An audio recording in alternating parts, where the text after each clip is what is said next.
voilà asalaamaaleykum yéen suñuy mbokk internet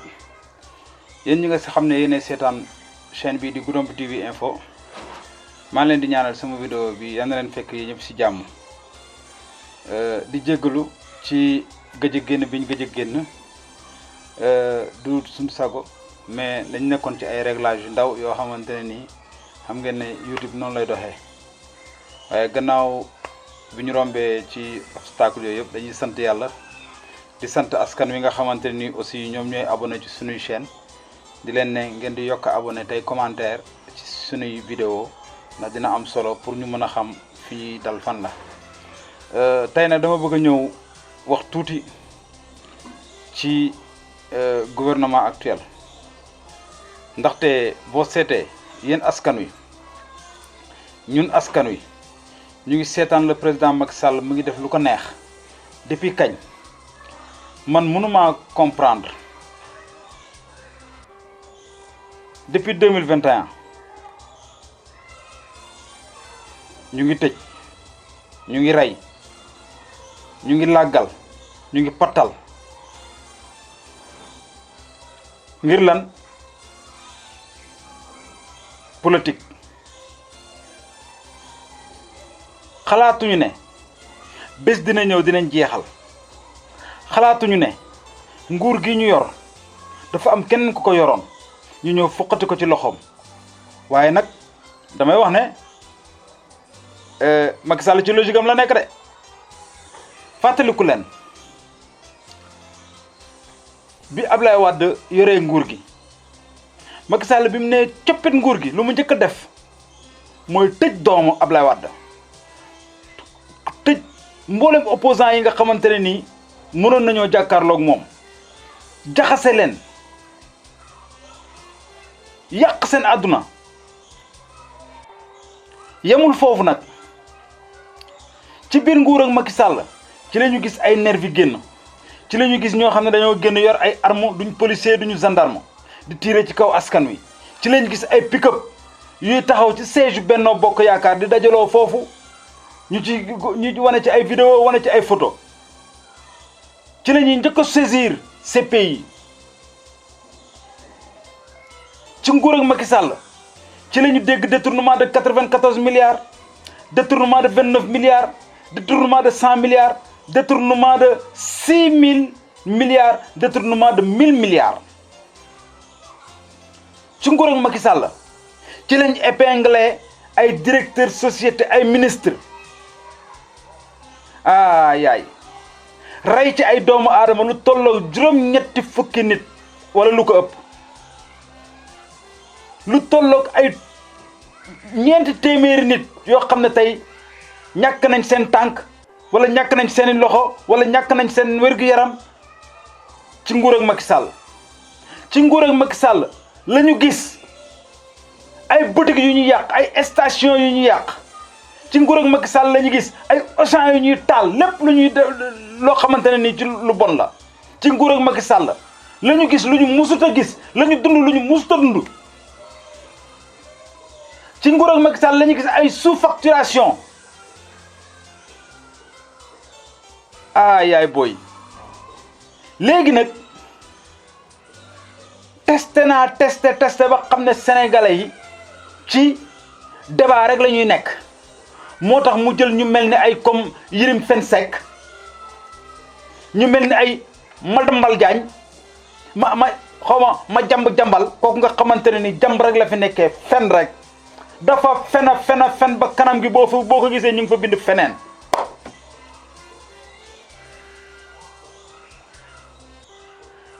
lëkkaloo ak ay journaliste am ñu nekk ci télé yi débat Sonko nangu na lii Sonko bañ na lii Sonko nangu na lii Sonko bañ na lii Sonko ba ñu dugal ko kaso xanaa ngeen mën a noppalu waxatuñu waxu Sonko ñun xamul lu ñu wax élection lañu soxla Macky Sall ne day woote dialogue pour élection woo yaay dara desut lu dul woote dialogue boobu woo ay fóom ña fa daje ñëpp ay foo lañ ñëpp ñu toogoo yaay naan ay loi amnistie aha léegi ñu fas yéene amnistie ñi doon rey ñi doon gaañ ñi doon toj ñi doon yàq ñoo ñëpp ñu jël leen ne leen li ngeen doon def noonu yëpp baal nañ leen yéen a war a baale yéen a war a baale ci waxtu woo xam ne enquête amul condamnation amul dara amul ba pare sénégalais yi bëgg koo jël def ko débat naan Sénégal c'est un pays de paix c'est un pays de teranga ku wax loolu naafeq nga man maa ko wax képp ku taxaw ci logique boobu naan Sénégal instant yi nii jàmm lañ moo fi xaj nii ak nii naafeq nga tolloon na jamono yaa doon taxaw naan Macky Sall warul seetaan lii di am lële di am léegi lii lépp am na wax ngeen fi da ngeen di ci commission d'enquête ci affaire yu xale yi deewoon France yéen daal lu leen arrangé ngeen mesuré ko tegal ko lu leen neex lu leen arrangé wul nag ngeen jël ko teg ko fële ma ne loolu du fi am sénégalais yi bu ngeen seetaanee Macky Sall ba mu def lu ko neex ngeen xam ne xolal Sénégal dootul baax ba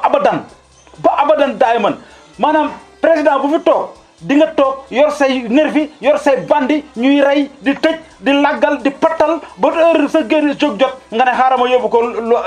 am assemblée voté loi d'amnistie ñu seetal leen ñoom ñëpp mais c'est honteux ban Sénégal la ñu nekk ban Sénégal sénégalais aussi bëgg a seetaan loolu xam nga lan la Macky Sall bañ koy wax naanu ay muy woote dialogue waxuñu dialogue pour ay affaire de amnistie dañ ne da ngay woote dialogue pour jàpp élection yi kon loolu lañuy xaar ci yow mais xaaruñ ci yow ay amnistie ak ay kii yéen ñi doon rey yéen ñi doon tëj yéen ñi doon jàpp yéen ñi doon yàq dañ leen a war a situer xam yéenay ñan ñu jël leen teg leen ci yoon loolu mooy dëgg sama jàng sorewul nag moo tax lii tamit maa ngi koy laaj askan wi yéen ñi nga xam ne seen jàng sori na damay laaj loi amnistie bi est-ce que buñ ko yóbboo assemblée ba moom mi nga xam ne comme moom moo am majorité te moom la intéressé ndax mi ngi naan Sonko Diomaye ñooñu laaju ñu amnistie ñooñu soxlawuñu amnistie bu la neexee tëj leen ñu toog foofu mais te jàppal date élection yi ñu dem élection léegi nag man may laaj xanaa moom mii nga xam ne moo fi toog tey ay nitam defoon luxur yi ba tax mu fas yéene yóbbu loi d'amnistie pour setal leen léegi nag damay laaj bu ko voté ba pare est-ce que beneen président bu ñëwee moom mën na jëlaat mbir mi yóbbuwaat ko assemblée kase ko pour jëli ñële àtte leen parce que su fekkee ne loolu mën naa am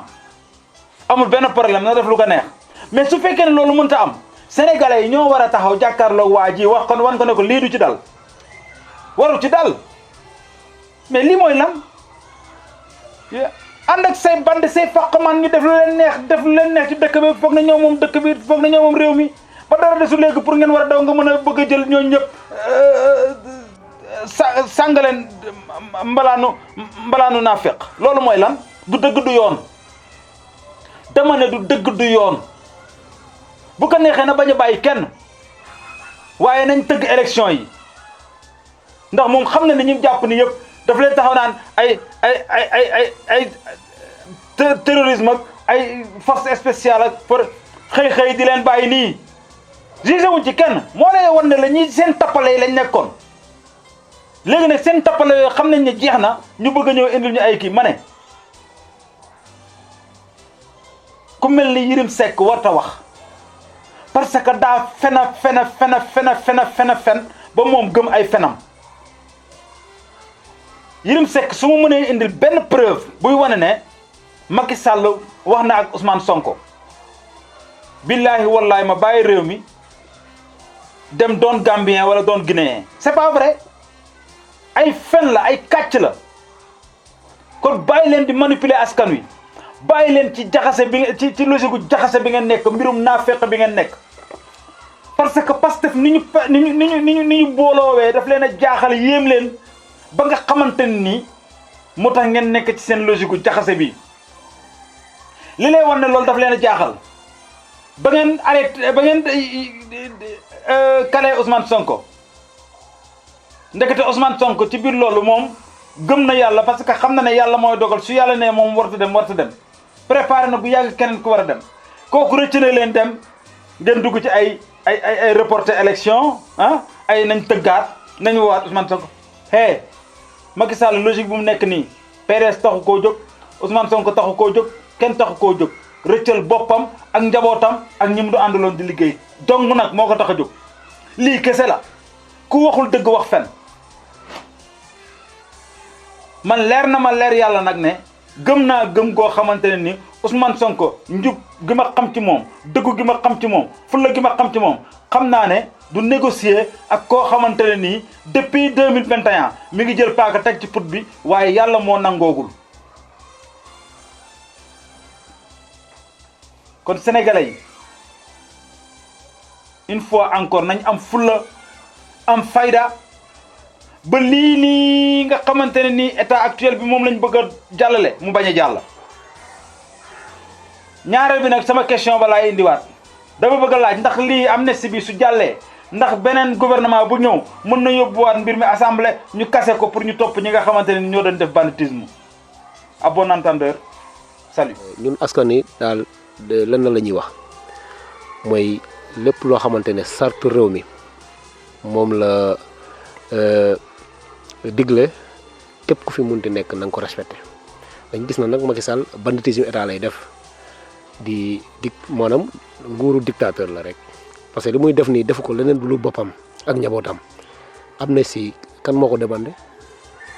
su doon demande sociale la ñu ne loolu de moom demande sociale la mais du demande sociale loo xam ne ñun gisuñu lenn mooy tax Macky Sall di voté fi loi ay amnistie parce que pour protéger boppam la ak njabootam lépp njombe yi fi am ñu mun ko làkk nga xam ne ku fi ñëw pour nga mun koo dindi est-ce que dina mun a nekk sax mooy question bi. kon boo gisee moom mu bugg ci soobu di ci def kentulaay kattanam pour loolu am c'est parce que xam na ne après ku fi ñëw mun na mel ni moom loolu di continuer di wéy te balaa caa nag ñun population bi ñoo war a taxaw temm bañ koo nangu ndax luñ koy bañee mooy wane suñu naxar fépp fu waay munti nekk nga génn naxarlu ko ñu bañ koo voté parce que buñ ko voté mooy musiba réew mi la parce que ku fi ñëwaat rek mun na def mel ni moom di rey di tëj di def di sàcc di luubal alalu réew mi boobaa après boo fi jógee nga ne da ngay voté loi amnistie kon nag ñun lu ñuy xeex daal mooy na respecté sartu réew mi teg ay élection ci balaa le 2 mu abal ñu réew mi dem yoonam képp ko xamante ne nag jël na loo fa xamante ne réew mi moo ko moom nga delloo ko. non man sëñ bi damay ne député amul parce que dañu la ne ndaw réew mi kon yow yaa représenté ndaw réew mi kon bu fekkente ne yow da nga ne yow ki la fa teg. nga fàtte ko parce que ki la fàtte booy askan wi parce que ñoom bu ñuy campagne dañuy ne votal leen ñu dem représenter leen mais ñoom dañu trahir peuple bi di fa nekkal Samba wala Paate parce que boo ne yow loi Macky Sall li mu bëgg nga defal ko nga fàtte peuple bi yow nekkatoo député man député bi ma gis bi ma xam daal mooy ñi fa nekkal comme askan wi comme ñu mel ni ñoom Guy Marius Sagna nga xam ne dañuy xeex ngir seen réew kon leneen lu fa nekk rek defoo loolu rek yow nekkatoo député kon ñooñu seen bopp lañ fa nekkal nañu xam ne nag. réew peuple bi mooy doole bi peuple bi nag bu taxawee ne tem lii du fi amee te man la laa gëm te du fi amee. maa ngi sant sa teewaay fi bu baax di nuyu aussi sa média bi nga xam ne mu ngi def liggéey bu am solo